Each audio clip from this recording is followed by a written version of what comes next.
معدلت چنده اینجا الان؟ اینجا 4. تو ایران چند بود معدلت؟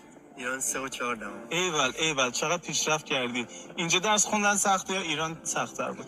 حقیقتش اینجا راحت تره، چون تو میدونی که چندی با خودت و در طول ترم تلاشتو میکنی و پایان ترم خیال راحته که قرار نیست همه نمره بر اساس یه امتحان پایان ترم تعیین بشه.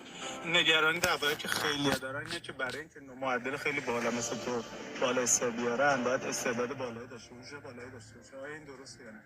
نه، بچه‌ها که تو ایران این فشار درسی رو تحمل کردن مطمئنا اگر بیان اینجا توانایی‌هایی دارن و حتما میتونن از پسش در بیان، هیچ نگرانی نداشته باشن در این باره. و اگه در طول ترم هومورک‌ها رو انجام بدن، پروژه رو تحویل بدن که باید انجام بدی چون نمیرسونی به پایان ترم، اگه انجام بدن به راحتی میتونن نمرات خوب بیارن.